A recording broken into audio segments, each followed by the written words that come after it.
ఆడవాళ్లు వేసుకునే బట్టల వల్లే అఘాయిత్యాలు జరుగుతున్నాయని చెప్పేవాళ్ళు ఒక్కసారి ఈ వీడియో చూడండి. అరుణాచలం అంటే ఏంటి? ఆ శివయ్య సన్నిధి.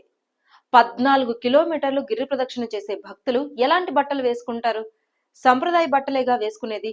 మరి అలాంటి పవిత్రమైన చోట భక్తితో వచ్చిన ఇద్దరు యువతులపై 24 గంటల్లోనే సామూహిక అత్యాచారం జరిగింది. నగ్నంగా వీడియోలు తీసి బ్లాక్మెయిల్ కూడా చేశారు. పవిత్ర పుణ్యక్షేత్రమైన అరుణాచలంలో గిరి ప్రదక్షిణ చేస్తే మోక్షం సిద్ధిస్తుందని చెప్తారు. ఇక్కడ మోక్షం పక్కన పెడితే భక్తితో వచ్చే భక్తులకు రక్షణే లేదు. లక్షల మంది తిరిగే ఆ ప్రాంతంలో భద్రత లేకపోవడంపై అధికారులు ఏం చేస్తున్నారని ప్రజలు అడుగుతున్నారు. తమిళనాడులోని పవిత్ర పుణ్యక్షేత్రమైన తిరువన్నామలైలో గత పౌర్ణమి వేళ నమ్మలేని దారుణాలు జరిగాయి. ధర్మపురి జిల్లాకు చెందిన ఒక వివాహిత వాళ్ళ ఫ్రెండ్స్ తో కలిసి తిరువన్నామలై వెళ్ళింది. అందరూ ఆ శివయ్య దర్శనం అయిపోయిన తర్వాత ఇంటికి బయలుదేరారు. అయితే పెద్ద కోలాపూడి దగ్గర ఆ వివాహిత వాళ్ళ ఫ్రెండ్ ఒక అబ్బాయితో కలిసి మాట్లాడుతూ ఉంది. అక్కడే అటవీ ప్రాంతంలో ఉన్న కొంతమంది ముఠా బయటకు వచ్చి వాళ్ళిద్దరి పైన మారణాయుధాలతో దాడికి దిగారు. అక్కడితో ఆగారా?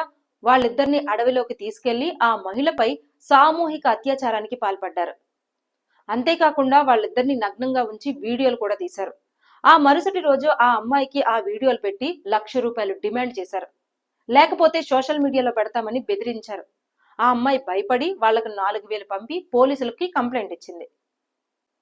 అయితే ఆ ముఠా ఆగడాలు అక్కడితో ఆగలేదు. మరుసటి రోజు అంటే మే 31వ తేదీనే తిరువన్నామలైకి చెందిన ఒక అమ్మాయి గిరి ప్రదక్షిణ చేసుకుంటూ అడియన్నామలై గ్రామం దగ్గర ఆగింది.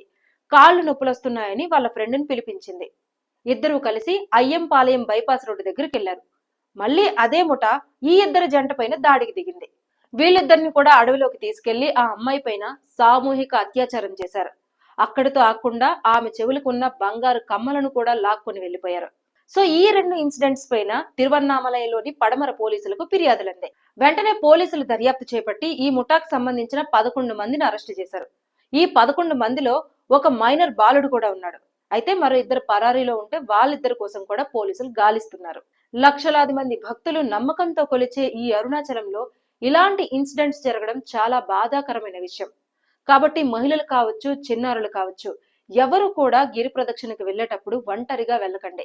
మీ ఫ్రెండ్స్ తో కానీ మీ ఫ్యామిలీ మెంబర్స్ తో వెళ్ళండి. చాలా జాగ్రత్తగా ఉండండి. నిర్మానుష్య ప్రాంతాలకైతే అస్సలు వెళ్ళకండి. Be careful.